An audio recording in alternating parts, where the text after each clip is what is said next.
everybody, this is Kimberly with Starfish Design Embroidery. Today we're going to do a demo on the Foldover Wow Wallet.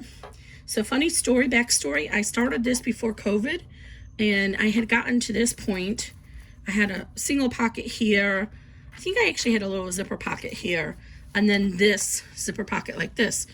But somehow I seemed it all closed. So when I was all done, the zipper, it was all closed right here. So you couldn't get into it. So I abandoned that project and I let it go and I just didn't think about it. Fast forward, I decided to reintroduce it to myself, and I've spent a lot of time and I finally figured out how to do it.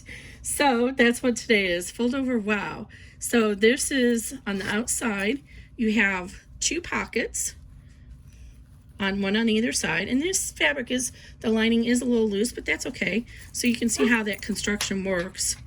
So it's just like that. And then inside you have card slots. So this is the 6x10 regular, and it has two card slots, right? Two card slots, yes.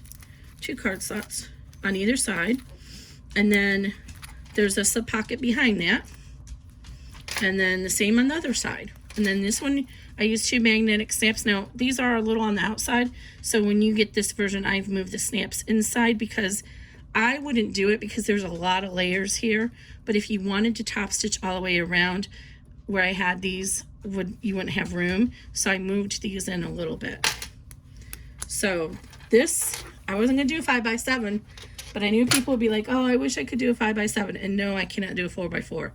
But I did it. This is the one you're going to watch me do today. It's a 5x7. And the cards are a little bit hung up on each other in there, but that's okay. You still have the two card slots. I use this really big magnet. Important to note on the 5x7, I cannot give you a placement for the magnet. So I do show you in the video how to measure. You measure 1 inch down and in the middle of the pockets to add those magnetic snaps. I normally like the rivet ones. Like this from Cam Snap, but this time I thought I'd try this one that I got from Luke's Hardware. Look how pretty that is. So again, you still have two slots and the little pocket on the inside. I haven't decided how many sizes I'm going to do yet, but probably a number of them. I probably want to do one that's like a double, so you can get 6 or 8 cards on each side. One that will fit your phone, one that will fit passport. So I'm going to do a number of sizes for a variety of people. I do have 2 placement straps in here, so you'll get one that comes out on this side, so if you just want a wristlet, and then there will be another one that comes out this side. I didn't use that obviously, but if you're looking at the bigger bags, so one here and one here, and then you can use it as a crossbody strap. So alternating them there will help keep the wallet closed better. So I think that's pretty much it. So stay tuned, and I hope you enjoy the video, and please subscribe. I know I'm a little bit wordy, so be aware of that. I do skip through a few scenes where it's the same thing, so I fast forward through it. But for the most part, I'm going to show you how to stitch because watching the stitching is kind of important on this one. And it'll work with the number 3 or number 5 zipper, and everybody's going to ask that. Most of my bags do work with the number 3 or number 5. I would not recommend vinyl for this really small one. It'll be really hard to turn, and yeah, I don't recommend small vinyl for the 5x7. But for the larger ones, you should be able to use light vinyl or cork, a thinner one, not the real thick ones. Okay guys, thanks, have a good day. All right, let's get started. So I've gone ahead and stitched out the first hoop placement line, and oh, I should put a darker thread in there. So it's here, here, and right here there's some little notches. Those are indicating the midpoints. So take a ruler and extend those so that you'll be able to see it when we start laying our material down. It just helps you keep everything even. When you do the credit card slot, it's important that you have an equal folding on it. So I just drew the line through there. Hopefully you can see. I'm using no-show poly mesh. I don't think you can see. I really need to get better lighting in here. Let's see if that's any better. Still, it's hard to see it through the no-show, but there's the line right there. So our materials today. So for hoop 1, okay, I'll just go over everything that we need. So we're going to need a zipper. You can use the number 5 or number 3. I might have zoomed. There we go. That's a little better. You're going to use, if you're going to use a snap, I lost the other piece of my snap. You'll need a snap set.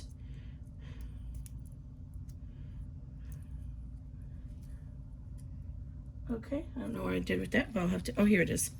Oh, I'm losing my mind. I haven't used this kind yet. This is from Ginger Luke's Lux Hardware. I usually use the rivet magnet snaps, but I'm going to try these today. And we need 4 zipper tabs that are going to go with the zipper. You're going to need exterior panels. I'm doing the 5x7. Do not recommend using vinyl or cork for the 5x7 because it's going to get really thick layers and it might not look as well. So I'm using this material and I've interfaced it with SoFuse Plus. Then for the back of that, which is going to be for hoop 2, we need lining panels, and then we need the main interior lining for hoop 2.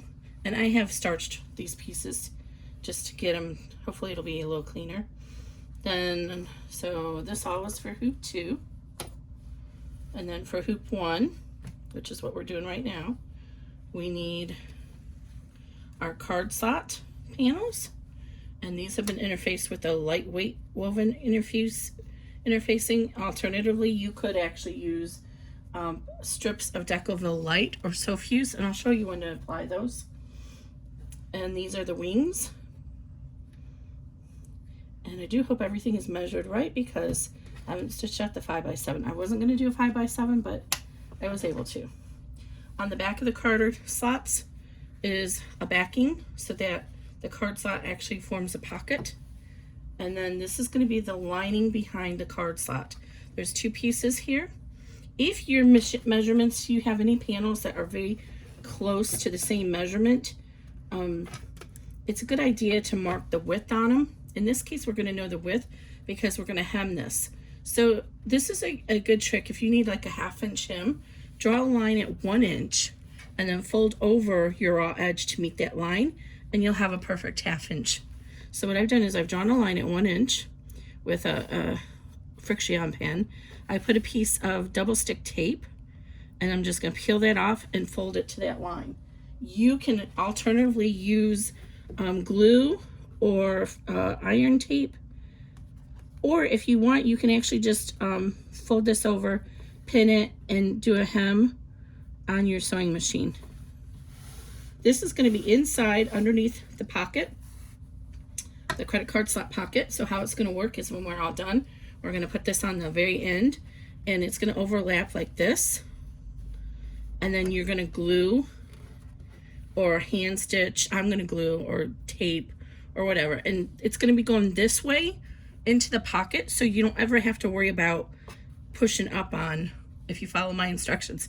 If we had it going the other direction, you would end up risking, if we had this hemmed and it laying this way, when you go to insert stuff into the slot, the card pocket, it might push that hem open.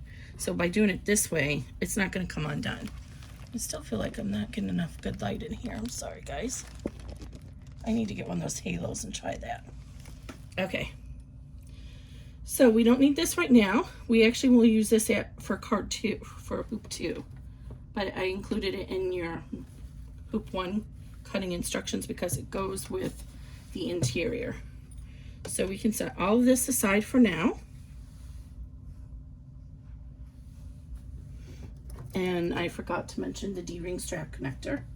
And you'll need a D-ring. For this, I'm using a 1/2 inch, I'm sorry, 3/4 inch. So the instructions are in the PDF to tell you how to cut this. I used a 3 inch by 3 inch since I'm using cotton. I folded it in half and then each long edge into the half again, and I put a 5/8 inch wide strip of Soap Use Plus in the center just to give it some extra body.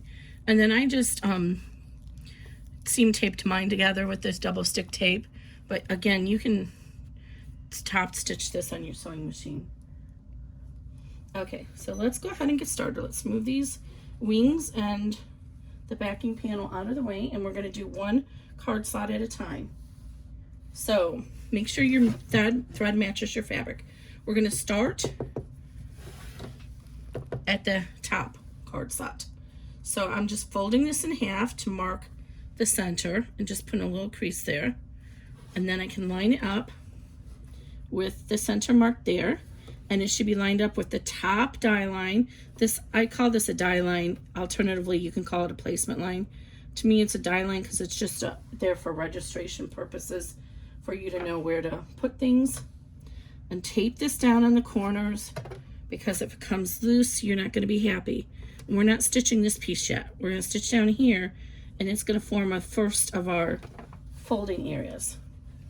So you're going to repeat these steps over and over. We're going to stitch, then we're going to fold, then we're going to stitch, and then we're going to fold. So these are really quick stitches. So I'm going to just go ahead and keep the film going so I don't risk missing a step, but they go really fast.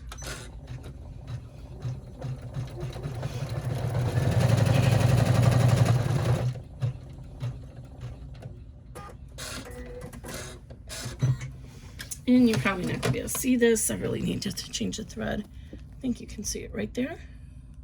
So we're going to fold up or down, however you want to look at it, against that line. And I like to turn the hoop around when I'm doing this so that I can make sure my side edges are even. And then go ahead and finger press this. And then I'm going to just use the same tape and hold it down. If you have one of those handy little irons, read the PDF about that, and a pressing cloth. It's really helpful for doing these card slots. Okay, and then we're going to go ahead and put it back on. So now it's facing down, and we're going to run the stitch to put the top of the card slots.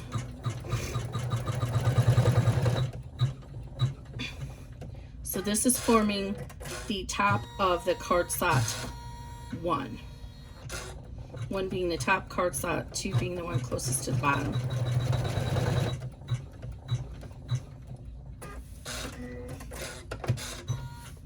Okay. Then remove your tape. My stitches caught it. I was trying to be frugal with my panel here, so I cut it a little short, so I'm gonna adjust that in the PDF because it just barely caught it.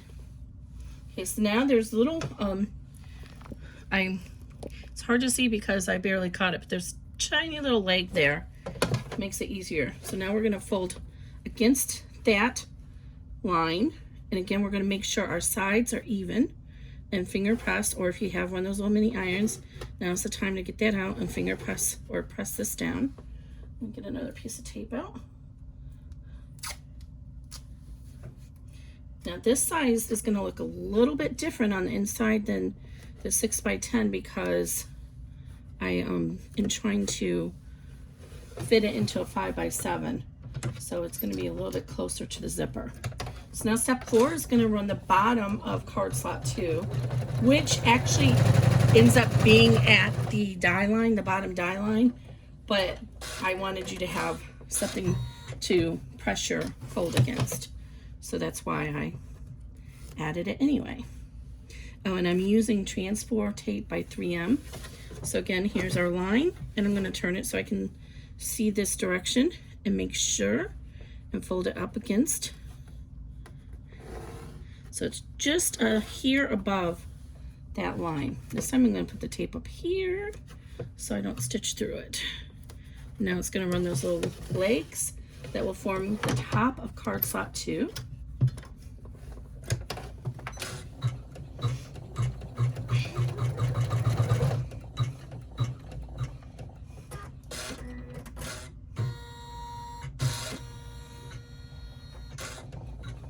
And this is step 5. I'm really bad about calling out the steps, but I'll try and be better. Okay, and you can see the leg a little bit better now, right here. So again, we're going to go ahead and fold this panel down against those legs and make sure we're even on the sides and finger crease it in the middle. And then go ahead and lay your tape down. And now we're going to run step 6, which is going to be the placement for the wing. Right, left, however you're looking at it. If we're looking at the hoop, it's the right wing. And it's going to be just to the outside because, like I said, I've tried to go frugal on this material. And I cut myself short. That's okay. So you can see it's still here. So it's actually just going to end up being on the edge of this material. So now we need to get our wings. We'll need 2 wings. And you're going to lay this wing right side facing down. So it's right on that placement line. In my case, ends up being right in the end of the material. But your material will probably be hanging over because I'm going to increase the cut size here. And usually you can just get away with 1 piece of tape. I'm going to put a little piece on the bottom just to be safe.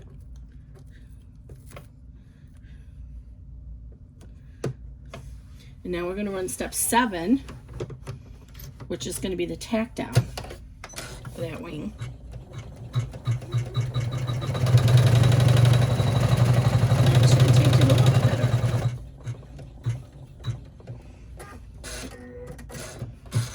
So I should have mentioned, you want to make sure that you're even with this top all across this process.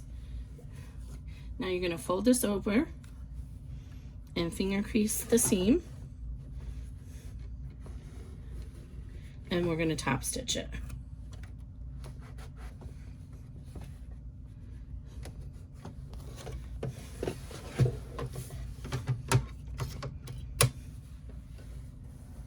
So now we're up to 8. I'm going to put another piece of tape there because I'm going to do 8 and then I'm going to go immediately and do 9.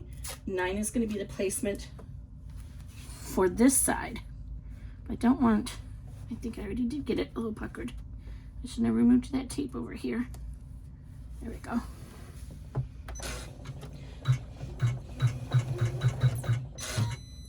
What happened?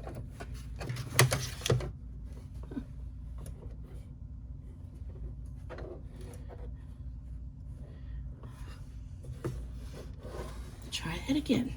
For some reason the thread got really short there, so I'm going to hold on to it.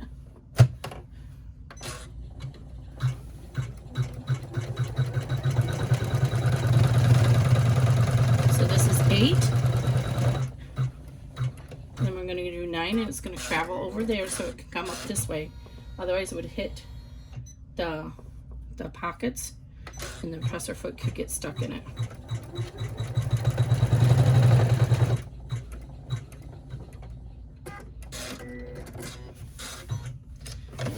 Same thing now, we're going to put the other wing on it, right side facing down. Oh, do I have 2 wings here? Right side facing down so it's even on the top. Or in this case, you're looking at it, it's the bottom, but this is actually the top of the credit card slot. Make sure it's even on the sides. For some reason this is like trying to come undone on me.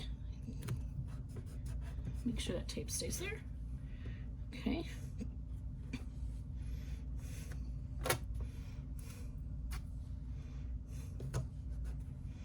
And we're going to run step 10, which is the tack down. We're going to fold it over and do 11, which is the top stitch.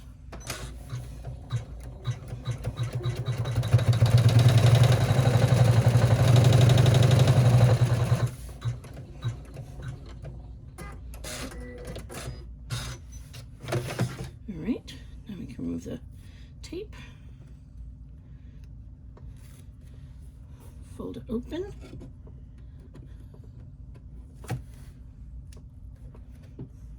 finger press it. Always make sure your hoop is against a firm surface when you're finger pressing it, because you don't want it to come unhooped. Now we're going to run step 11, which is the top stitching.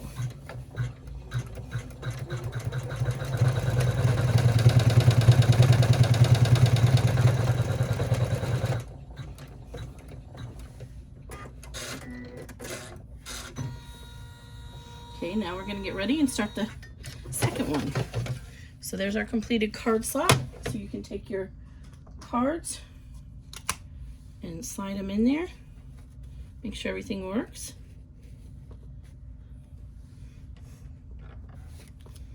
All right, I'm going to fast forward through the next steps to do the second card slot holder.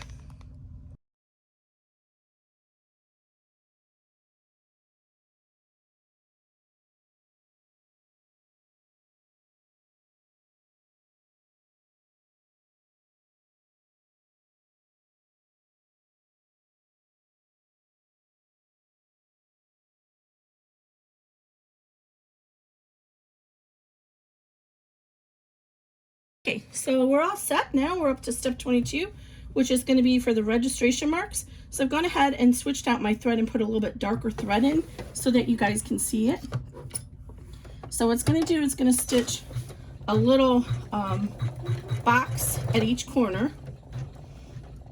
And also the larger sizes, step 23, will be the snap placement lines, but I can't.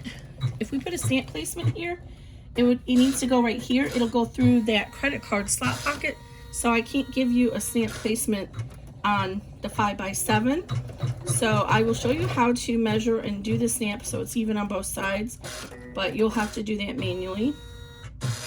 And it may be something you wait and do at the end. If you're using a cam snap or a rivet snap, it's okay if you have the snap on the inside of the pocket. Okay, so I'm going to run step 23, but realize it's just a carry stitches on this 5x7. Normally it would have put a little circle at each of those corners as well. So I'm going to go ahead and remove this extra tape now, get it out of our way, and we're going to run the tack down for the backing file. So this is, apologize, not much different. It's a marble, but it's what I had handy. So again, go ahead and fold this in half and mark the center, because now that you have the wings on there, you can't rely on where the center is at. So I fold it in half. I'm going to put it placed face down, right side facing down, and line it up with your center mark, and then put a little piece of tape on either end to hold it. And so then we're going to run step 24, which is the actual tack down. We'll fold it open and then run step 25, which is the top stitch. The reason I am doing this, you realize that the top stitch actually isn't going to show on the front of the wallet, that pocket, but it gives a little bit of rigidity to the wallet pocket.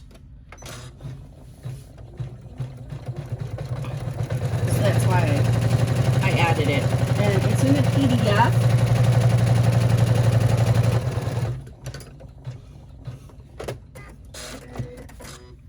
It's in the PDF. If you would prefer, you can actually just do this on your sewing machine, and then that way you can top stitch through both ends. So then you would just attach it, sew it together, fold it back so that the pieces are evenly folded at the top, and then top stitch it on your sewing machine. So if you want to do that, then skip these steps. But a lot of people don't have sewing machines, so this is the top stitch. So step 25. This is why it's very important not to color sort or make sure merge sort is off on your machine, because these colors are the same on both sides, and if you machine color sorts it, then you're going to not have the stitches in the right place. That is the number one thing that goes wrong when somebody says, oh, it didn't stitch in the right area. It did. You just had color sort on, so it stitched over and over in the wrong areas at the wrong time. And some machines have that. So that's why at the beginning of all my instructions, I tell you how many color stops there should be when it loads to your machine. And if it doesn't match, you need to stop and look at it. And there's always a possibility I made a mistake. So you can always reach out and contact me, or just check and reload the file. Most of the time that happens when you pull in a stitch file into a software, and the software does that to it. Okay, now we're up to 26.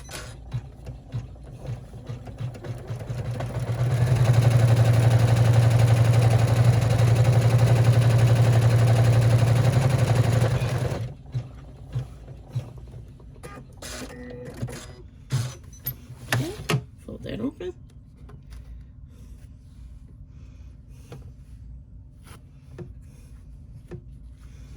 So I'm just finger creasing it against the surface. Try and get these threads as you go along, because they will drive you crazy and be stuck in your final bag. What's wrong with these scissors?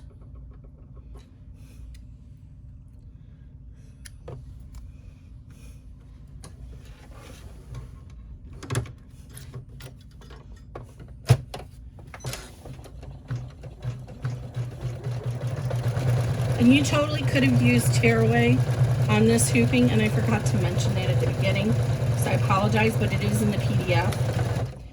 The video is just a companion to the PDF.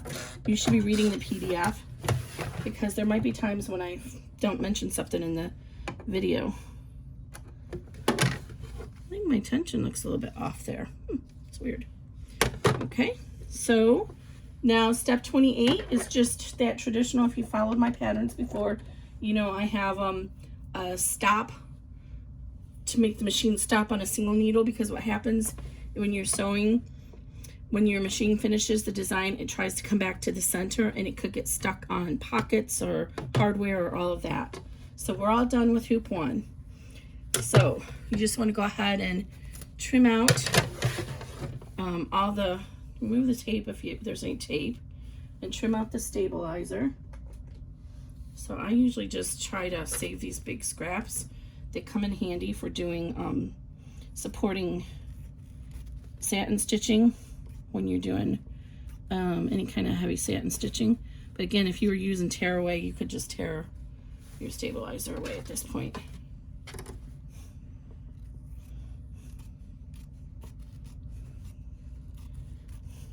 Uh-oh, I almost, don't cut into your wing like I almost just did.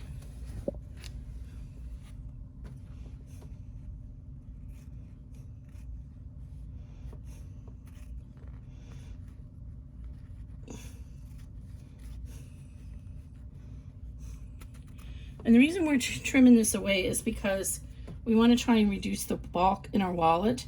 There's already going to be a lot of bulk. There's a lot of layers here, and we want to make it less bulky to get a final seam that's nicer.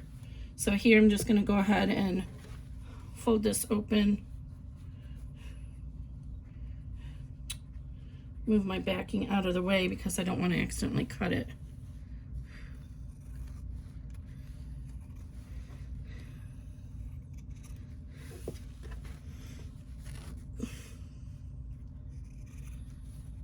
Ooh, I almost cut into that. Better cut it from this side. Trim it from this side so you can make sure you're not cutting into your wallet. Okay, the other thing I like to do then is I don't want, so we're going to fold this in half so that the top is even, so you don't see any of the lining on the front. But I don't want to risk, when I'm trying to stitch this down, that coming up. So I'm going to go put a little bead of glue on the back to hold that in place, or you could use double stick tape, or again you could just take this to your machine and do a top stitch if you prefer. But so I'm just putting these clips in it to hold it while I form it all the way across. So I want it to be nice and even, and I'm finger creasing it, and then I'm just going to put some glue along this edge, the seam allowance edge. If I can get my glue out.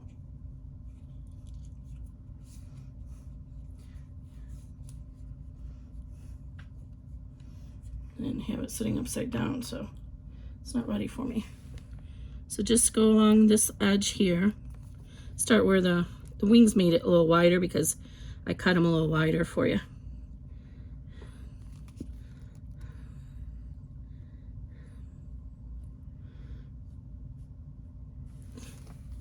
Okay.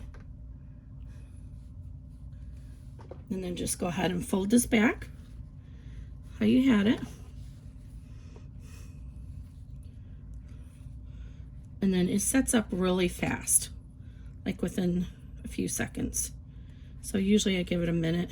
By the time I get done creasing the other pocket, this one will be done and ready.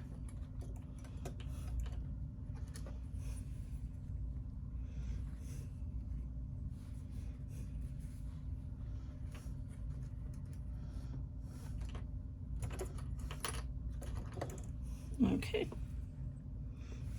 So that's all we're doing. Just set that aside a minute and then go ahead and do the other side. The same thing, fold it in half so that it's even on the top. You should not be able to see the lining from the front, and finger crease it, or you can use your iron. I'm hoping to switch out and move my testing area out of my living room and into my family room over the summer. And hopefully then I can get a better setup. All right, so just like that. Then I'm gonna get the glue again. This is also a great time to use the double stick tape for this purpose. I just don't have it over here. It's at the regular sewing table, aka the dining table. I swear my son, it's a good thing it's just the two of us. One of these days he's gonna rebel. Say, Mom, we need our tiny dining table back. Okay, so go ahead and fold it and pinch it and put the clips in.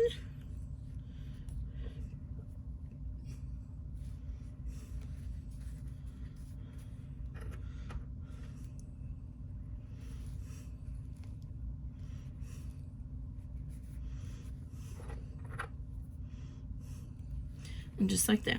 Okay. And now we're going to put our snaps in. And I like to back the snaps up with some scrap Decoville. And just one moment, I did not actually measure how far up we need the snap to be, so it doesn't get hit on the presser foot. I need to do that. Okay.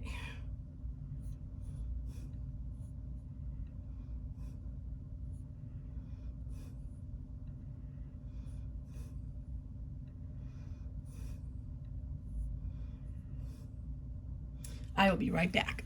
Okay, so we're gonna do, we'll just do like an inch up from this here line. And so we want this, when it's centered on their pocket, so we're gonna have to reach underneath here to get to that. So our pocket is 1, 2, 3, and 5/8. So, yeah, that's not really easy to do. So we'll go with 3.5, which is 1.75. So we actually need it to be 1.75 and just a smidge. Okay, so this is 1 inch. So I'm gonna go here and I'm lining up. Here's the, let me see if I can draw this and make it more visible. So this is the line here. You're gonna go 1 inch. So this ruler is 1 inch. And then 1.75 plus a smidge from that side. So this ruler should be, it'll go across the whole area. Wait, why does this look a little crooked? Wait a minute. You know, I'm gonna measure it from the top of the pocket down. It'll be easier that way. Sorry about that. Let me see. So,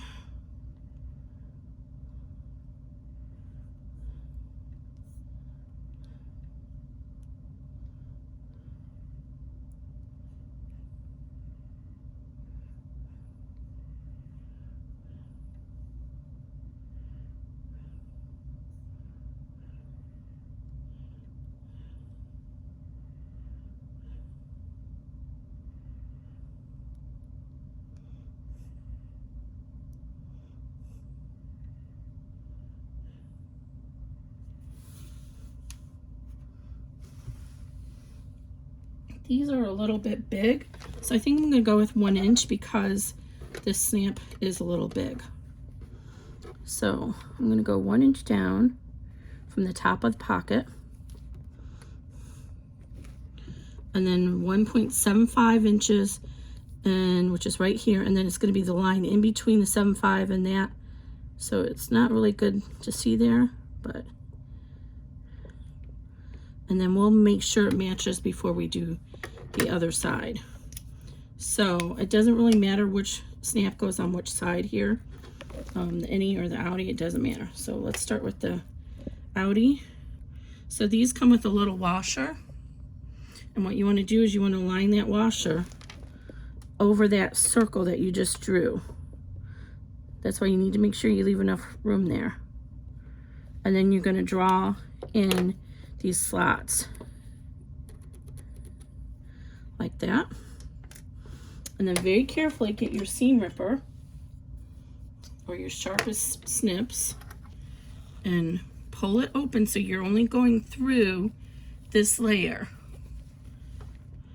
And then you're going to just go ahead and snip that. What I like to do is I put it in at the one end of it and pop it out at the other end, and then just, if your seam ripper is sharp enough, it'll go right through. This video is really not meant to teach you this stuff. I'm just showing you as an aside. And then we need a little supporting piece of this Decoville. Just give some extra straight support to the snap. Also do the same thing. Use the little washer and draw where you're going to snip that.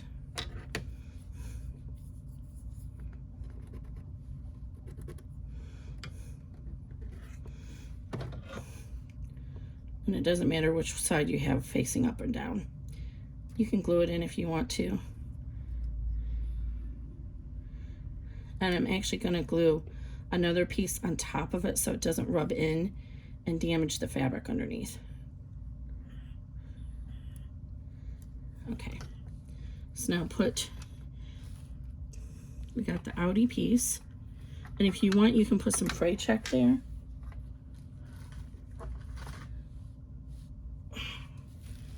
Just a tiny, I cut mine too high, my hole too big, so I'm just going to be very careful.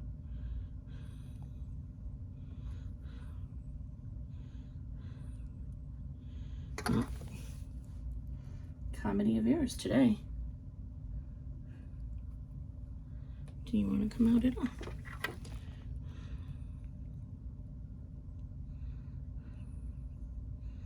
And it'll dry.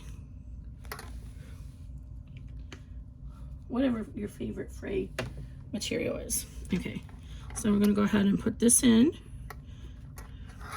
and then look behind you, and you're going to put your Decoville, and then your washer, and then you're going to just push these flanges down on either end. If you need to use something to help, use your scissors or your seam ripper or just something that's got some support to it, but be careful not to bend the front, especially this style that the washer is very lightweight.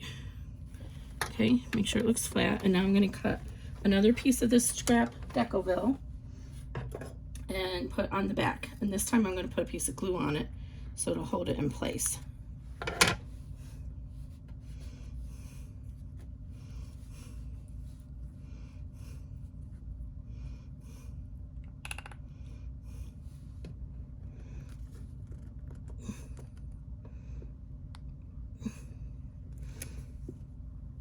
I know some people use duct tape for this. I'm very hesitant to use duct tape because I had a project that I abandoned, and I had masking tape on it, and it got all gummy, and it seeped through the fabric. I was not happy. So there we go. So that's all ready. So now we want to do the same thing on the other side. So we want to line it up and make sure it's even now. So I'm going to measure it first. And then we'll make sure it matches. So measure in. This time, since these are going to go, I guess it doesn't matter. So measure in 1 inch from the top. And then remember we did 1.75 and then the smidge in between the 1.75 and the 1 7/8 mark. So I don't know if I can show you that. So here's the 1.75 and here's the 1 7/8. So right in between there. Make sure it's even with the top of the pocket. And there's my little circle. And I'm going to draw in the lines with the little washer here.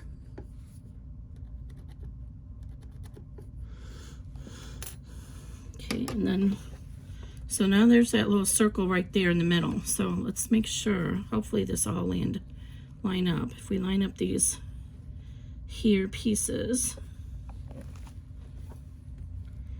where the wings meet.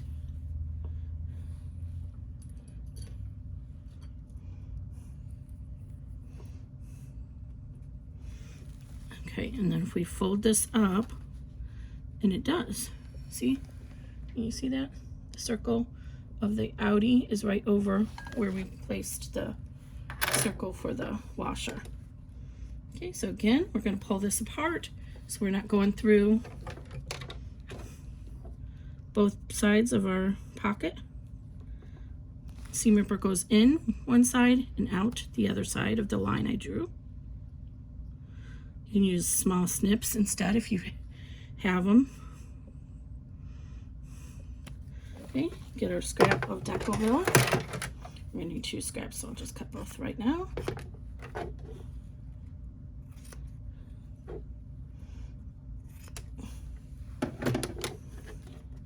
Use our washer and mark our holes here.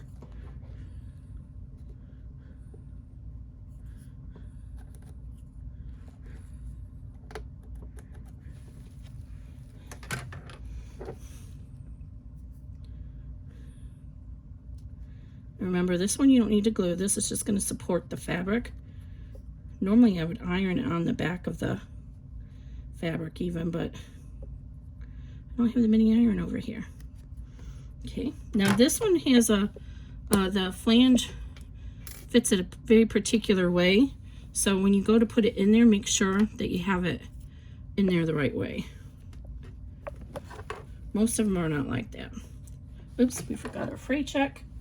This is why I prefer the magnetic, the rivet ones. They're so much easier to do. But I've misplaced my rainbow ones. Okay, there's the fray check. Now we put in our little snap. I am a little worried this one's a little bigger, so when I go to snap, sew this down, I'm going to keep a very close eye that I don't hit it with my sewing machine. Because this one's wider than that one. Okay, now put your little Decoville in there.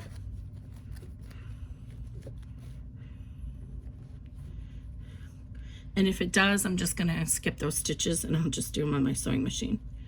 Okay, and then this, I believe it goes in.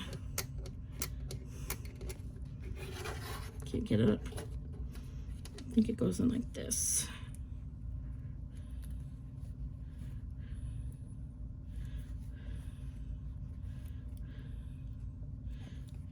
Yes, that's right. Okay, and then pull the flanges closed inside.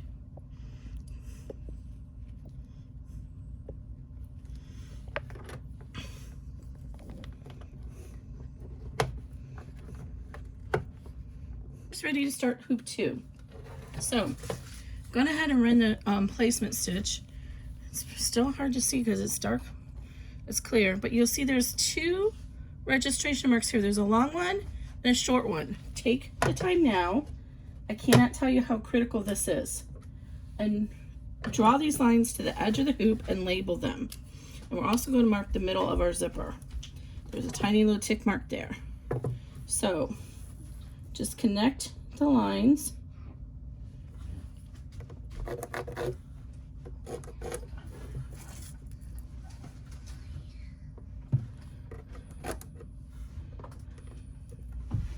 And this actually confused one of my longest testers.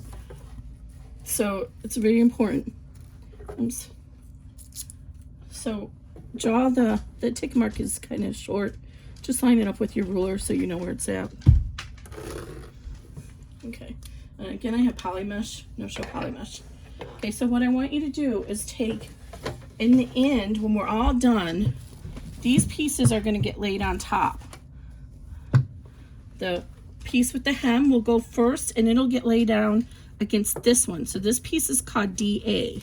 So I want you to write DA right there. DA. It's going to lay like this. And then this piece is going to lay on top of it, lined up with this line. So that's DB. Do this now so you will not be confused. I have put as much notes as I can in the PDF, but it still is a little confusing.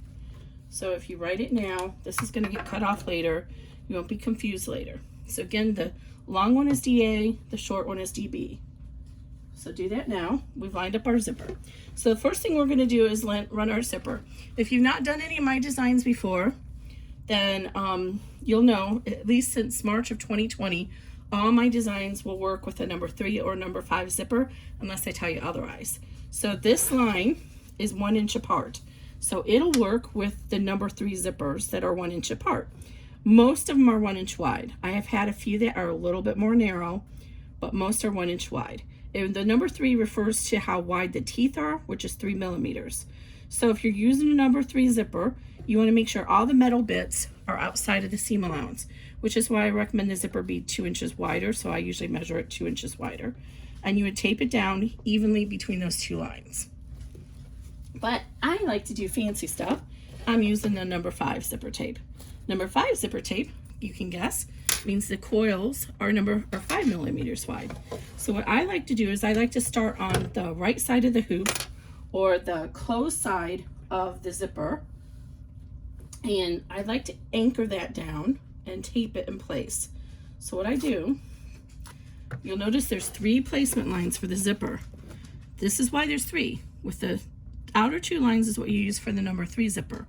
But you can't evenly, it's hard to evenly guess where to put the beginning and end of the number 5. If you put it like this, that's not right. So let me show you.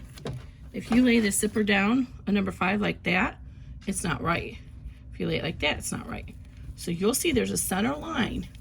That center line corresponds to the middle of the back of the tape. And you'll see most of the zipper tape, you can see that line. See this line right here? That is actually where the zipper opens. So I start on this side and I get a piece of tape and I make sure that that line, I come over about a 1/4 inch over. You can actually do a little bit less wide on this one because we're going to cut it off. And I make sure it's lined up there, and I put a piece of tape here and I anchor that down. That way I know this end is centered and correct. Ooh, I really cut this tape too long. Such a waste of zipper tape. I'm gonna have to figure out something to do with this tiny little bit of zipper tape that's gonna be left. I cut it way too wide. Oh, I know what I did. Okay, you'll follow the instructions. So then what I do is I just kind of roll the zipper down across here, and I go every 1 to 2 inches, and I put a piece of tape. And I only do the bottom half of the zipper first, so I can make sure it's straight, and I just keep rolling it down, making sure that line is measured up. It's really easy to do on a short one here. And then I tape it down. Then I put the tape at the top part.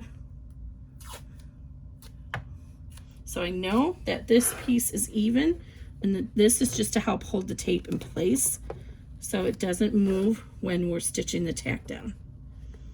And if you got a zipper pull, normally your zipper pull is going to be hanging over here in your way, but since I cut mine so long, mine's way off. You want to tape that zipper pull out of the way so it doesn't get in your way. Okay, I'm going to run step 2, which is the tack down, and I'll be right back. Okay, so now our zipper is all tacked down, and we can remove the tape. And we're going to do our zipper pulls. I'm sorry, our zipper ends. Zipper tabs, I'm not sure. I really don't think of them as an end. I call it a tab because what you're doing is basically extending the end of the zipper so that we don't get this piece of the zipper caught in our, we don't get it caught in our seam allowance. So go ahead and take one of your zipper tabs and line it up with the outside line from the original die line that we stitched. Just like that. So it's going to be lined up here. And you can put another piece over here if you want. Okay, and then we're going to run step 3, which is going to tack that zipper tab down.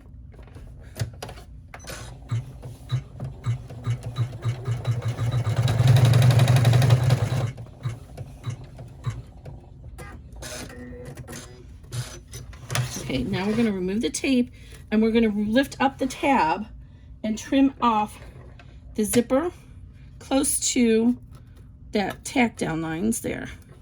We probably could have trimmed this out before, but I just think it's more stable if you leave it in now. So we got just that tiny little bit. Our final seam is going to be just inside here. So we got that zipper tape out of the way. And normally I would burn that with the lighter, but I can't get it in there now. So I'm just going to put some of this fray check along that zipper tape. Oops, I've got way too much out. Just to help make sure it doesn't come undone. Okay, then you're going to fold this zipper tab, and yes, I made them a little bit generous, but everybody's new to doing this, so this is why I want you to have enough. And then we're going to go ahead and run step 4, which is the top stitch. So that's going to go ahead and give another line of stitching for the zipper and the zipper tab.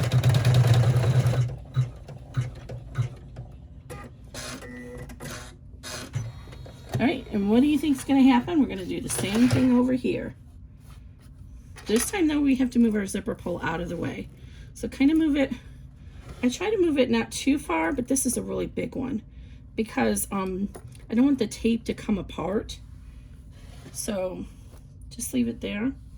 Okay, and then tape this down. And while you're taping this down, you're going to be basically taping the zipper tape together at the same time. Tape all over my machine. Okay, and now we're going to run 5, which is the tack down. Then, as you guess, we're going to trim out the zipper, open up the tab, and run step 6, which is the top stitch. And it's starting to regret picking such a large zipper pull. I'm going to put this down here. Since this is quite a large piece of zipper tape, I might be able to use it in a smaller bag on the sewing machine.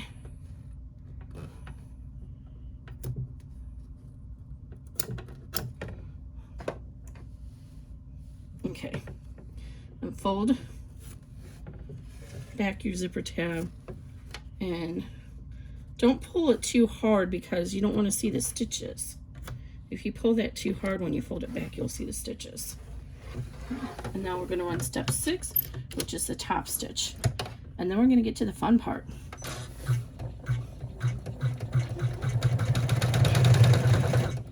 Now this is a really small space here, so you need to keep an eye out on your machine all the time to make sure that it doesn't hit your zipper pull. I'm getting some top stitch or bottom thrown through. I'm going to be right back. I'm going to clean up my bobbin real quick. So what we're going to do is we're going to lay our external panel and our lining on the bottom. So we want our zipper pull to be pulled all the way over here to the right. So flip your hoop over, and we want one of our back lining pieces. And then we're going to lay it so the top edge, so if this is directional, you would lay it like this to figure out what the direction is. And then you just flip it up like that. And you're going to lay it centered. Remember, we centered, drew that center mark so you can see it through the stabilizer. Center that so it's lined up with the bottom of the zipper. It doesn't matter if you're using a number 3 or a number 5 zipper. I the cutting instructions will cover either the number 5 or the number 3. The number 5 zipper tape is going to give you a slightly wider seam allowance there.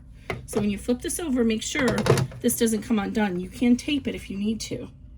And now you want to get one of your panels. My panels are directional. So again, I'm going to put it in the position. This is the right position, like that. Let me fold it in half so I can mark the center. And then position it and then flip it. And then tape it in place. And I'm going to have a hard time because I have this big old Mickey ears zipper pull. So just make sure it's lined up with the bottom of the zipper tape, not the zipper tab, because the zipper tab may be laying down a little bit. So I'm just going to lightly put this here. We are going to have to reposition it though, because it's kind of that pull is preventing it from being tight.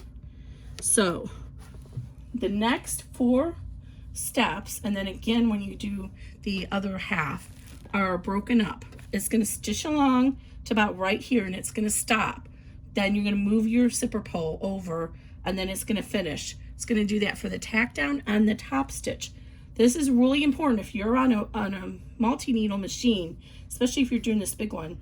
Make sure you put a stop in so your machine doesn't just keep going, because you don't want to hit the zipper pull.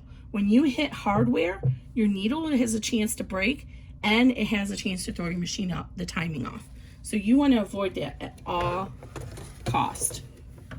Okay, so we're going to run 7, which is the partial top stitch. And I'm going to show you these steps, and then when we do the other half, I'll fast forward through it.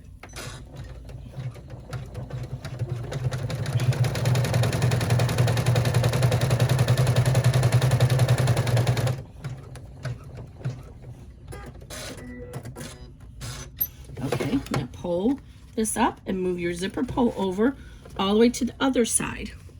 And if you need to tape it down, do it. Then reposition this and make sure it's even. And then you're going to finish, step 8 is going to finish this tack down for you.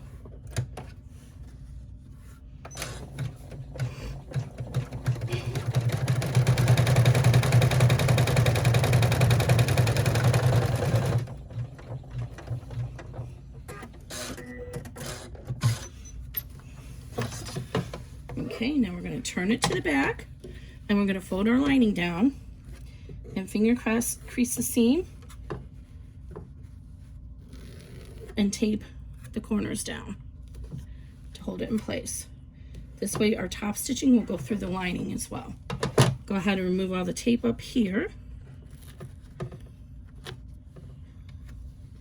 And usually I can get about 3 uses out of this tape. Okay, and then we're going to fold this down, and then again we're going to finger crease that seam and tape it down.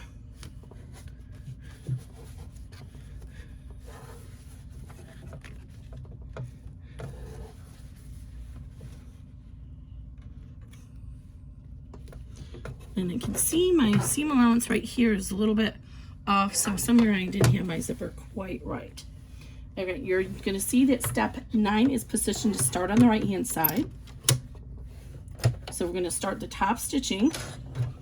It's going to go again, it's going to go to the middle, and then it's going to stop so you can move the zipper pull. And I should have taped it down here in the middle, and I didn't. Right here. And you might not even need to move your presser foot to move the zipper pull, and then move it over here to the side. Every machine's different. And then it's going to finish the top stitching. So this is steps 10.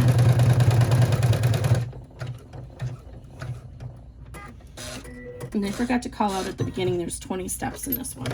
I do too. So there's where we're at now. Make sure the back is good. All right, I'm going to go ahead and fast forward through the next one. It's going to be the same 4 steps. We're going to do 2 tack downs, 2 top stitches.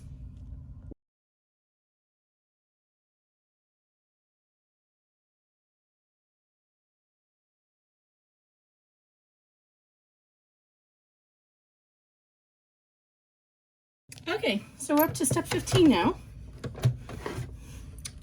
That little tab tried to get in the way at the end there.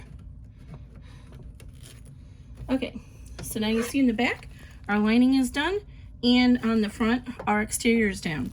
If for some reason you want to add embroidery to your project, these are the exteriors, this is the time to do it. What's important to note is you need to turn over and pull your lining up. So if you're gonna do embroidery on this side, pull this lining up. If you're gonna do embroidery up here, remember this is upside down right now, pull this lining up, or down, however you wanna look at it. Now we wanna go ahead and stitch our registration marks. So we're gonna put our backing on here, but we wanna make sure this huge zipper pull doesn't get caught while we're stitching. So I'm gonna put a big piece of tape on it. We're not gonna be using that zipper opening to turn the bag. So you don't need to worry about how big of an opening is. You wanna make sure that this is not gonna impede on your presser foot. I'm actually gonna lay it like this, so when I put my pockets there, there's not as much bulk. So we're gonna turn over to the back, and before we do this, we do wanna remove the stabilizer behind our, what did I just do with my little pointing device? Oh no, my 4-in-1 tool. I must have dropped it. That's not good. I love that thing. Okay, I'm gonna have to use scissors. That makes me a little bit nervous. Okay, anyway. So you want to get in here, and what I like to do is I put my seam ripper underneath so that I can see the blade under the stabilizer. As long as I can see the blade under the stabilizer, I know I'm not cutting into my zipper. So very carefully, so much easier to do with the seam ripper. Very carefully remove this stabilizer.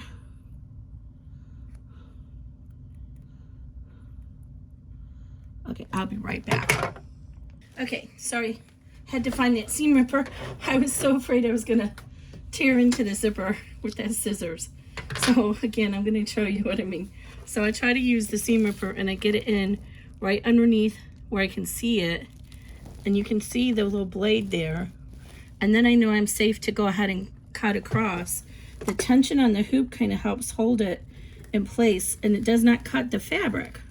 And when I get to the end where the zipper tab is, I just poke it out. Now doing the other side is a little trickier because you've lost that tension. If you have tweezers, that's really helpful, but what I do is I just use my finger and I pull it up on it a little bit, and I do the same thing and I just hold it as I go along. Again, if you're using tearaway, there's no worries. You don't have to worry about this. But I don't use the seam ripper for the sides. I have too often ended up cutting the lining when I try to do it that way. So I do use these applique scissors with the duck bill, so I know I'm not going to cut into my lining. Okay, now we want to position this and center it over our back, and I cut it pretty generously, but if for some reason you need to, you can pull up and see where the original die line is at and make sure it's covering enough there. And we're going to replace all this tape. Very important, this is face to face, pretty side to pretty side. This is going to be the inside of your wallet. So when it's exterior and you want to use the zipper pockets, that's what it's going to be. Hey Grayson, can you grab that wallet I made earlier? Do you know where it's at real quick? I should have grabbed that one and showed you guys as I was going along. That would have been a smart idea. Okay, so retape and make sure it's nice and tight everywhere. And then we're going to go ahead and run the next step, which is going to give us our registration marks. So that is step 15. We're almost done with this. So step 15 is going to give us our registration marks, and at the same time it's going to pull that lining and tack it down so it doesn't come loose on us. As always, make sure, see how my machine likes to move around there? We don't want to hit this. Oh, I should have switched to a different color thread so it would be easier for you to see.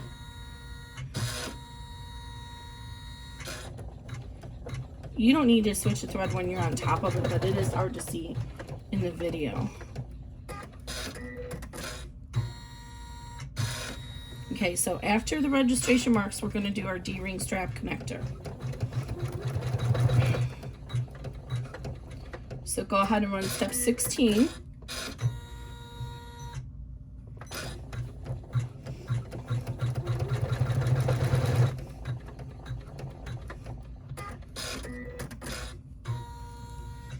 And it's going to come down here and run a tiny little diagonal. If we did not do that, it's going to come over here to run the other D-ring strap connector. If we didn't do that, when it finished here, it would have cut across here, just come over here, and it would have hit that. So that's what these two little stitches are. They're going to get cut off in the seam allowance when we trim. So don't worry about them, but they're there on purpose. Don't think I messed up. Okay, so here we go. We have our registration lines. We have our D-ring strap connector, one there and one here. So if you're going to carry this as a wristlet, you would only want one of them. And I would put it on this side where the zipper pull is going to be closed if you're right-handed, and on this side if you're left-handed. So if you want it, this is more for the bigger bags. If you want a crossbody feel, use both of these. So when it's closed, you'll have a strap come in from one side and the other side, and you can attach a crossbody strap. So that's this one here and here. That's why they're opposing corners.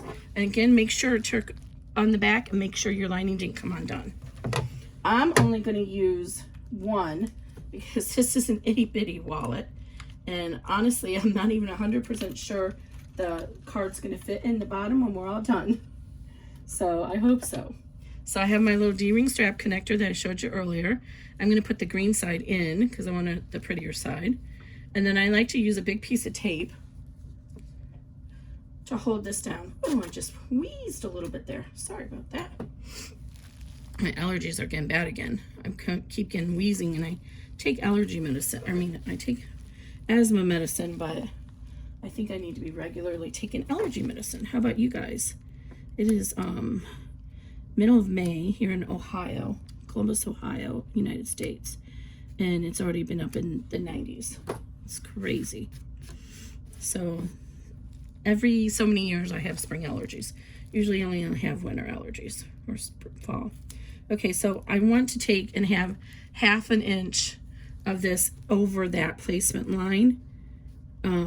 It just gives a little bit support to it, and it's hard to know where you want your actually I'm going to position this a little bit farther down. I give you a longer tack down, but I'm going to position it just a little bit farther down so that it doesn't get caught up. So your zipper ends here. So when we go to open this and fold this open, so it's going to be right there. If you wanted, you could actually put this right at the end of the zipper like this. So you do what you want to do. But I'm going to go ahead and position it right here. And then I'm going to put it back on. And I'm going to skip the tack down and just have the machine come over, since I can do that on my machine. I'm just going to fast forward on step 17 until it comes back around here, because there's no sense in wasting that thread. But you see how that came across here? That's what would have happened. Okay. So I'm going to be very careful when this is done. I don't want it to hit this place, this D-ring strap connector. So I'm going to lift up my presser foot all the way. My machine just goes really all over the place. All right, and just like that, we're ready to put the back on this. Okay, take this tape off. Make sure you trim out any of these little strings, because they will get caught in the final. And this is going to be probably the most confusing part. Okay, so we're going to get our pockets first. And I'm going to mark where that, oh, actually I'm going to put the fat piece down here so I can keep an eye on where it's going to land. So take your pockets, get yourself some pins. Okay, you have your little registration mark right here. There's a corner for that registration mark, right? And you have a registration mark here, but you're going to be doing it upside down. So these have to go this way. So you're going to lay it upside down. So from the back, you're going to find your little registration mark and make sure it matches. And then I like to, I don't know if I can show you this. What I like to do is hang off, let me see if I can pull this down. Ignore all my mess down here. I like to hang it off the side of the table so the pin can stay right up and down. So I'm gonna find this one here, and it's right there. So I'm gonna push that through and just let that hang out for a minute. Then I'm gonna get another one. I'm gonna do the same thing over here. So from the back, find that pin mark, that joint, make sure it matches on the front, and then you're gonna go ahead and over here, you're gonna find the corner and poke down. So over here we have the registration mark, over here. Now hang it off the side of the hoop, off the table so there's nothing pushing, and push your pins all the way down. And now lay that down as well. So now it's all even, and this is where we want to put a big piece of tape because we don't want this to come loose while we're stitching.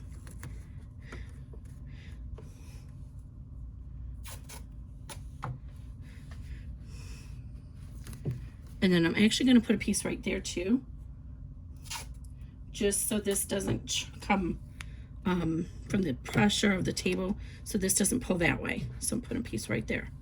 Okay. And I don't have this in the PDF, I realized afterwards.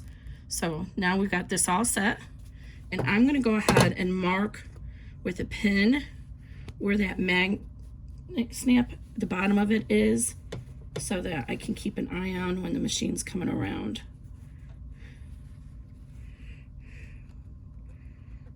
Right here. I don't want to hit it. I don't want to hit that pin either, so I'm going to put a piece of tape there. And the bottom of the tape is where the magnet is at. And I'm going to be very careful when this comes around. Okay, now we're going to flip it over. I'm going to do the same thing for the second pocket. So, get your pin, put it through the corner, check on the front to make sure you're in that corner. Because the thread color, I should have used a darker thread color again. I apologize. Oh my goodness gracious. Okay. And then you can see be really careful because we don't want to unhoop it. You see the corner right there. And you might want to look in the back if you're having trouble seeing it. In fact, you know, if you're using a multi-needle machine, feel free to, I don't think that's right. Feel free to,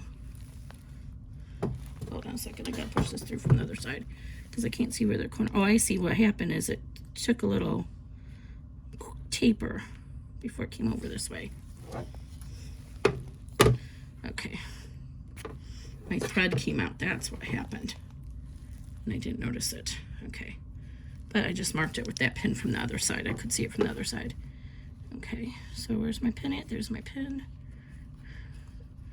I'm carefully gonna push this one in as I pull that one out. Okay. And then here's the registration mark here. You can see it. Look on the other side and make sure it's right. And now look for this corner one.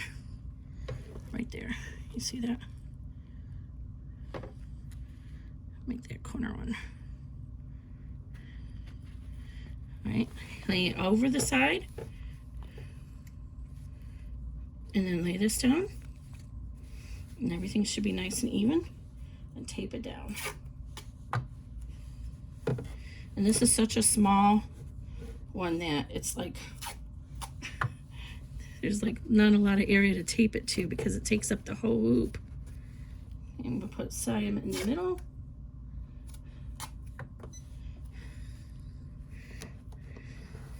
Okay, now pull out these pins.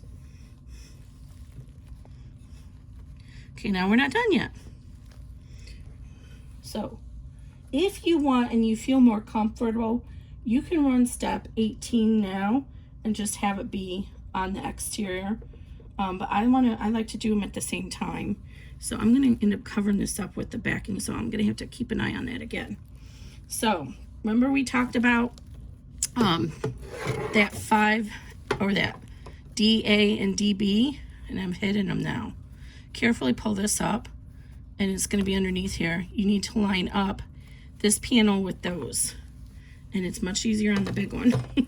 So I'm carefully gonna I'm gonna put another piece of tape here so it doesn't come undone. I'm carefully gonna pull this up one side at a time so it can line up that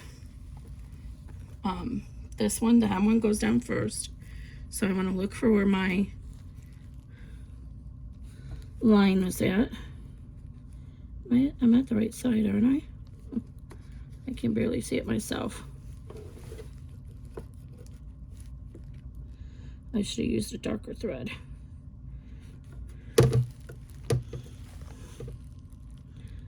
Okay, I see them now. So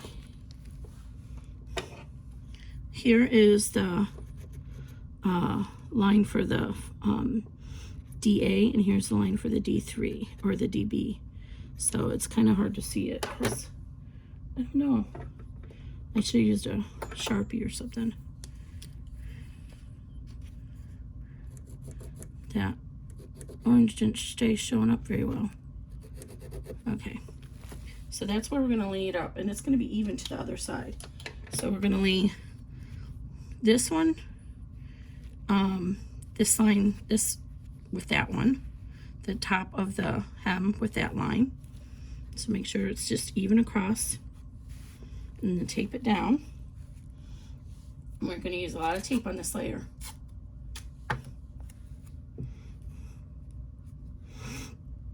It'll be much easier on the bigger sizes because you'll be able to see the side of the hoop better.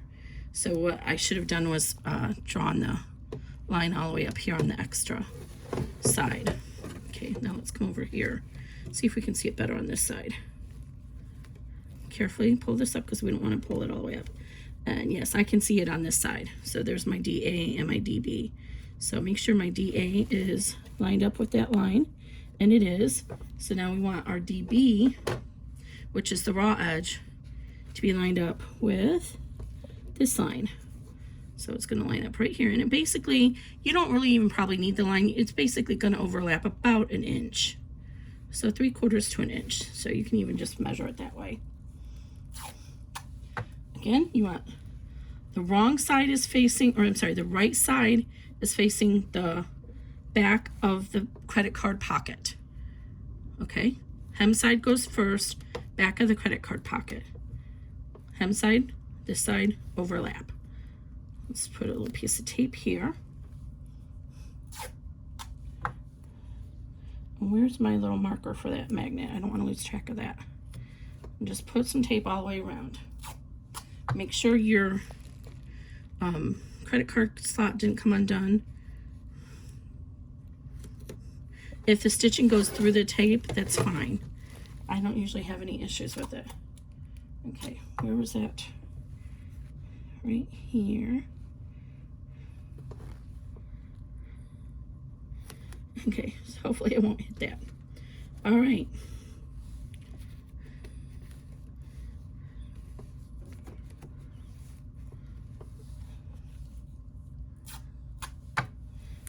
I'm using a lot of tape, I know. But I don't want it to come loose underneath. Okay, so now I'm going to run 18 and 19. And it's just going to be a double loop around. And if you have to use something like this, oops, let me put you back up. Sorry about that. This to help coax everything around. Do that. And the 20, again, is just going to stop us from having our hardware go to the back and hit the, or in the middle and hit the, sorry, man, I'm getting tired. Step 20, we're not gonna run. So if you're on a multi-needle, put a stop at that one. 20 is just to prevent the presser foot from going back to the center. All right. When it comes around here, I'm gonna keep a real close eye. Oops, oh, caught it. Should have taped that down there too.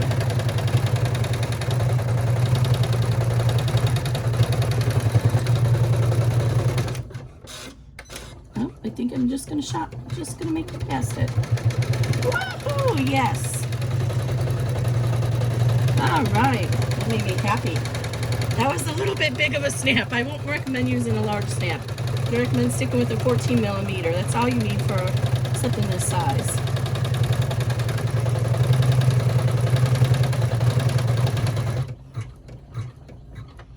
Okay, and then it's gonna go and do 19, which is just gonna come around about an 1/8 of an inch, 1/16 of an inch to the outside and do that same stitch.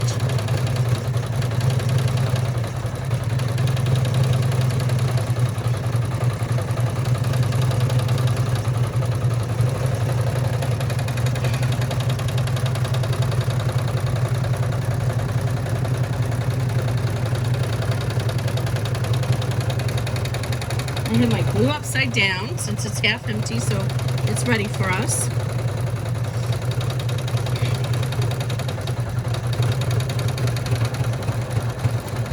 And you can see how it struggled going around that D-ring strap connector, because by this point we have a lot of layers in here. Oh, I don't remember if I have a 90 or a... Oh, it could be mine.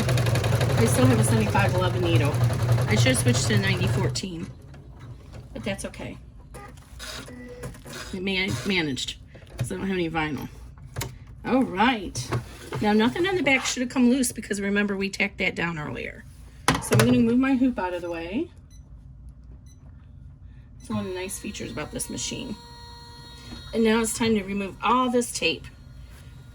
And you can probably reuse most of it, but in the interest of time, I'm not going to. So,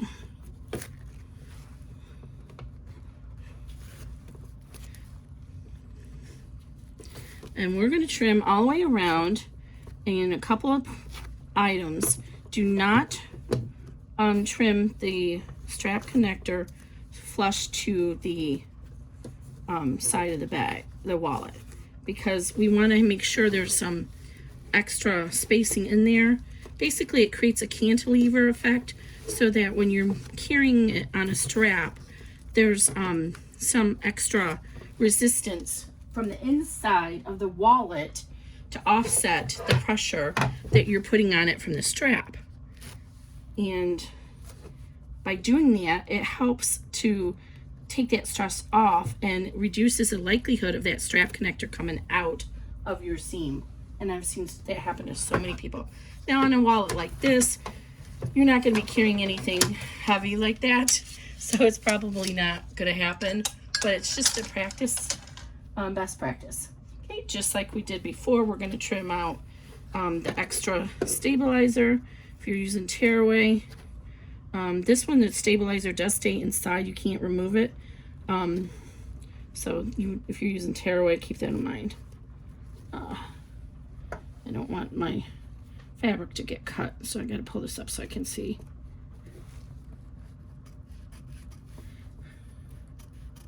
It's starting to rain here, so this was good timing. Might have to turn my machine off here in a second. Okay. Same thing over here. You don't need to leave a notch for turning, because we're going to turn through that overlap seam.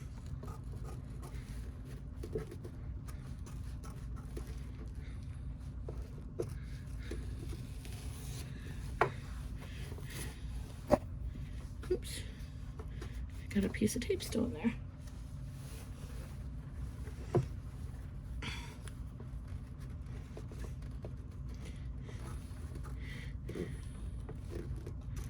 There's all my writing that I couldn't see. So mental note, use a brighter pen than I did, so you can see it when you're all done.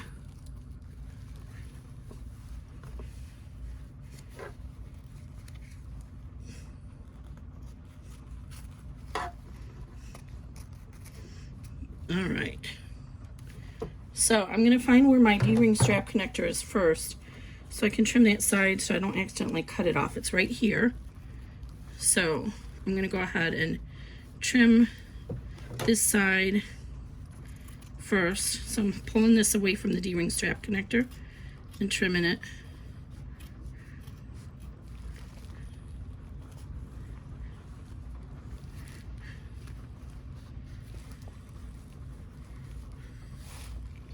Can you see what I'm doing? Got myself stuck here.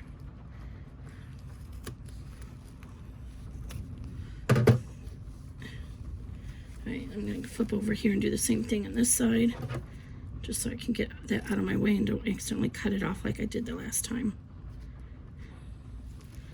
Okay. And again, we're going to cut about 1/4 of an inch.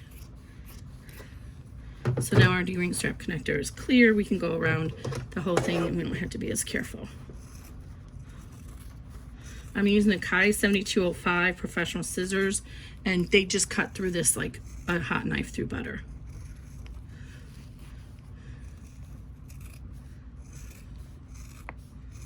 Let's go all the way around.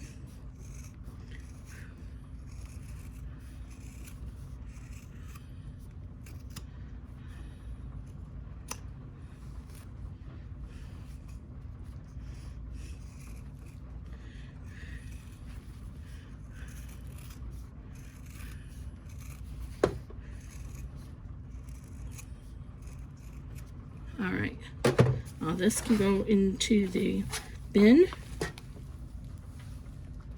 Now, one thing I notice when I see people doing my bags, I can always tell that they haven't notched the corners.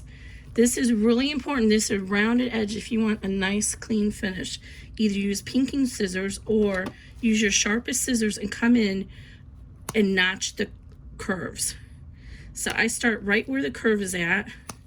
The bottom is curved as well, but it's a long, gentle gliding curve, so it'll smooth out easily. But these curves here are very sharp and short, and what happens is, see all those layers? If you turn this inside out right now, that is all going to fold back on itself. There's not enough room in that seam allowance for all that material to spread out. So what happens is you get a bumpy edge on the side of your bag, or wallet in this case. And that's why, because there's not enough room for all these layers to spread out. But when you notch it like this, it separates them and they're shorter and they can spread out. It's very important. So just go up to within about 1/8 of an inch of the final seam. Don't cut through the seam. All right, this side. Take the time to do this. It makes such a big difference, guys. It really does. Guys, girls, I'm so used to saying, guys, I'm trying, I'm working hard. I know nowadays it's, I'm from Toledo, Ohio originally, and actually even here in Columbus we do it. And we use the term guys as gender neutral. We refer to men and women as guys. Hey, you guys. I don't say yous though. When I lived in Georgia for a little while. Oh, I just shredded that. And they used to tease me terribly and say, use guys. I'm like, I don't say use guys. I think that's, somebody put in the comments, isn't it like Boston or New Jersey where they say use? We don't say that where I'm from. We say you guys, not use. I'll use people. I'm pretty sure that's a Boston or New Jersey phrase. All right, enough linguistics. There we go. All nice and trimmed. All right, and then you get all these little triangles. Now here's the fun part. We're gonna turn it inside out. So it's gonna look wrong at first because you remember we have our pocket backing facing up. So just reach inside here and just start turning. You can do the short side if you want. And then come up here and do the top corner. Come down through here. And this is a small wallet right here. So this one's gonna be a little bit harder to turn because it's really a lot of material in a small space. Just keep working it gingerly, so you don't tear out any of the side seams, because we don't have any overlap on that seam going horizontal. So if you tear it, it will be a little bit harder to recover. So just go take your time Okay. I'm going to turn my machine off because I just heard thunder. I normally leave this machine on. It doesn't seem, it goes into like a sleep mode. But if it's thundering, I don't like to have expensive electronics on. All right, and I'm still working it. All right, we almost got it.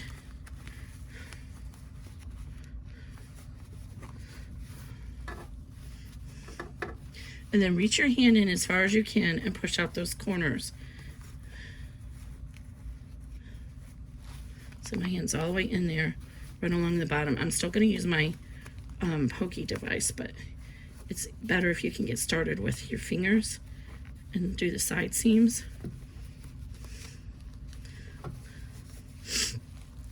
I'm laying right on top of the speaker. I'm sorry if I'm wheezing. As I mentioned, I'm having allergies.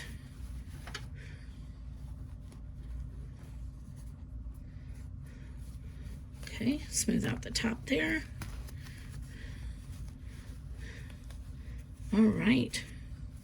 Now, this is the main lining that's going to be on the inside of your bag. I'm sorry, I'm so used to doing bags. Your wallet, when it's folded closed. Let me get all this tape off here.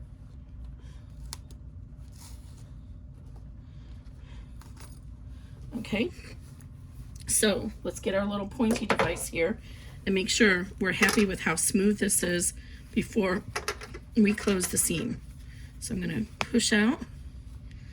I want it to be as smooth as I can, because if you get really smooth now, when you flip the pockets over, it'll make it easier to make sure they're smooth. I'm going to do the same thing over here. And see how my curves are coming along nicely. And you can go ahead and roll this seam between your fingers when we're all done. But see right here, there's a little pleat there. So I want to get that out a little bit more before I close it.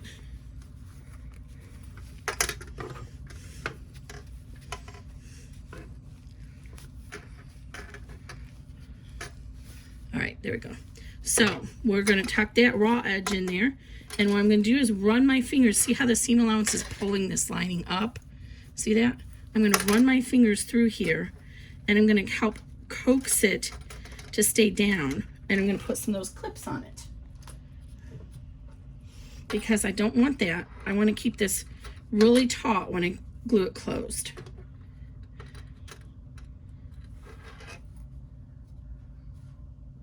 Where did all my little clips go? I must have dropped them all on the floor. Okay, see that? Make it really taut. Okay, now tuck that in. And then on the other side, you can do the same thing. Need some more clips.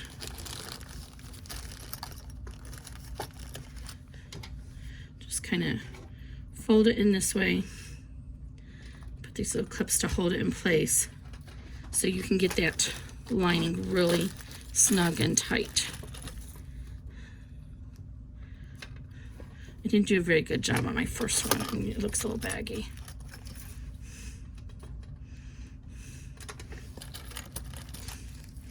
All right, so there we go. So now roll the sides in two. Make sure everything's nice and smooth. Now when you go ahead and lay this down, everything should be really smooth. And you can take this to an iron if you want. I don't have the iron here. So I'm pushing this in. I'm going to put the glue on here, and then I'm going to hold it down in position. And again, you can use double stick tape. You can use that permanent tape from, I think it's Heat and Bond Light. Heat and Bond has a double stick tape that you use iron, and it makes it permanent when you use heat. This glue's worked well for me, so I like to use the glue. Just is permanent, and it's not hard. And what I find with most of those iron-on tapes, it's hard. This kind of stays like almost rubbery, so it's soft. Okay, now I got my glue on there. Okay, I'm gonna push this in, and then I'm gonna pull the lining up taut. I'm gonna start in the middle, and then go along the sides.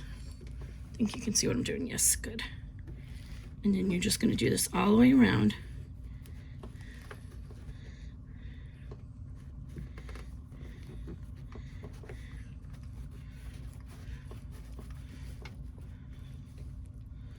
Make sure it's really tight.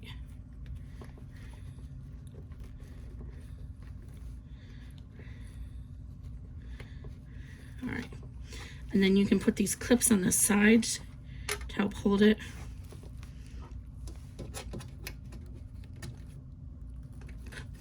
It just takes just a minute to set up.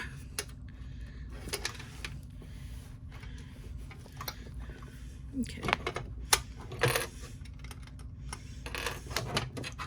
All right, so while this is glue is setting up, we can come over here to this side. So now this is the back of our pocket. So this is what it should look like now. Looks a little bit wonky, doesn't it? So what we need to do is flip this pocket to the other side. We're just carefully gonna flip it over. Just one moment. So flip it over. And then again, we're gonna push out the corners.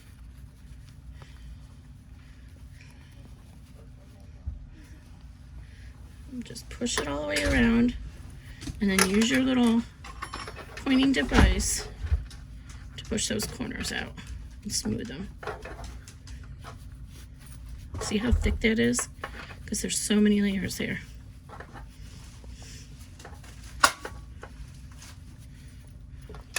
Rub it on here.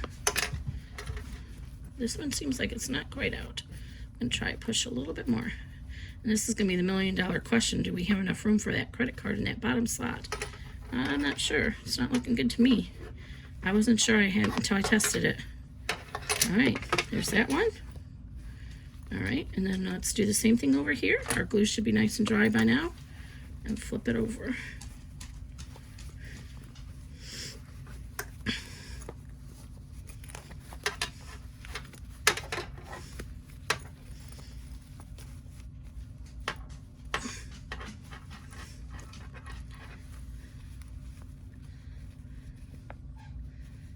Wow, look at that.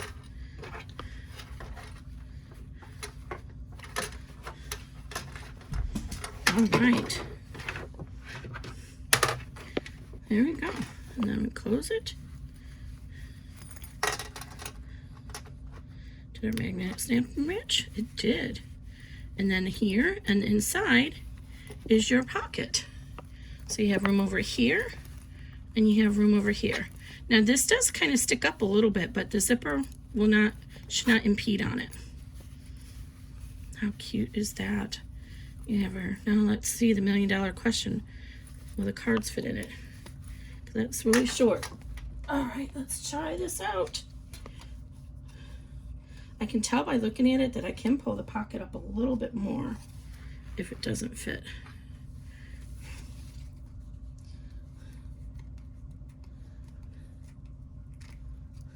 Oh.